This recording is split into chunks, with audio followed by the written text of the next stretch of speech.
नमस्कार, आप देख रहे हैं बिहार तक। मैं हूं आपके साथ सुकन्या सिंह। 2024 के लोकसभा चुनाव का परिणाम सामने आ गया है और हम आपको डाटा दिखाने जा रहे हैं जिसमें आप देखेंगे कि पार्टी ने कितनी सीटों पर चुनाव लड़ा और कितनी सीटों पर जीत दर्ज की और ओवरऑल पार्टियों का स्ट्राइक रेट क्या कुछ रहा। इस स्ट्राइक रेट को देखने के बाद साफ हो जाएगा कि स्ट्राइक रेट को अगर हम बेस माने तो तेजस्वी यादव स्ट्राइक रेट के मामले में फिसड्डी साबित हुए हैं। इसके अलावा मुकेश सहनी और उपेंद्र कुशवाहा की तो दुर्गति हो गई है स्ट्राइक रेट को अगर हम आधार माने तो। सबसे अच्छा परफॉर्मेंस चिराग पासवान का रहा। चिराग पासवान की पार्टी 5 सीटों पर चुनाव लड़ती है और पांचों की पांचों सीट पर जीत भी दर्ज करती है। चिराग पासवान 100 के स्ट्राइक रेट से देखिए कैसे नंबर 1 पर काबिज है।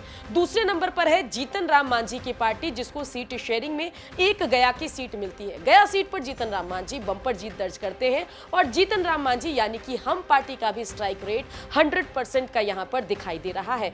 तीसरे नंबर पर है जनता दल यूनाइटेड। जेडीयू को 16 सीट शेयरिंग में मिलती है। 12 सीटों पर जनता दल यूनाइटेड चुनाव जीतती है और जेडीयू का स्ट्राइक रेट 75% का आप देख सकते हैं। और स्ट्राइक रेट के मामले में चिराग पासवान और जीतन राम मांझी के बाद तीसरे नंबर पर जनता दल यूनाइटेड खड़ी दिखाई दे रही है।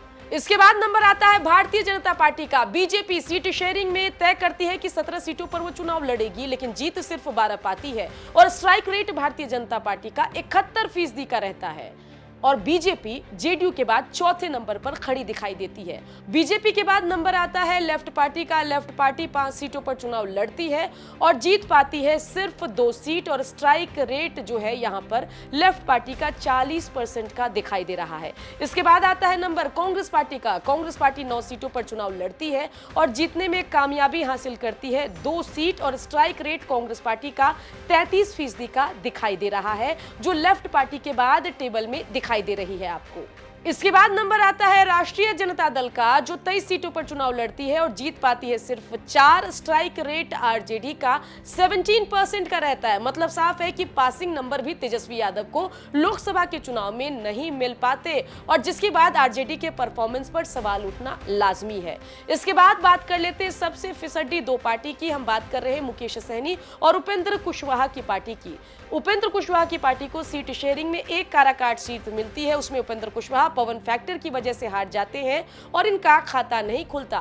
मुकेश सहनी की पार्टी को भी 3 सीट महागठबंधन में सीट शेयरिंग में मिलता तो है लेकिन जीत एक भी मुकेश सहनी नहीं पाते। तो देखा आपने कि स्ट्राइक रेट ने कैसे पूरे बिहार के लोकसभा चुनाव के परिणाम का जायका बिगाड़ कर रख दिया है। खासतौर पर तेजस्वी यादव जो 4 सीट जीतने के बाद 2019 के परफॉर्मेंस से आरजेडी के परफॉर्मेंस को कंपेयर करके मान रहे थे कि आरजेडी का परफॉर्मेंस लाजवाब रहा है। लेकिन देखिए स्ट्राइक रेट से कैसे खुलासा हो गया कि 23 सीटों पर लड़ने वाली आरजेडी सिर्फ 4 सीटों पर चुनाव जीती है और स्ट्राइक रेट सिर्फ 17% का रहता है। बिहार की खबरों के लिए आप देखते रहिए बिहार तक।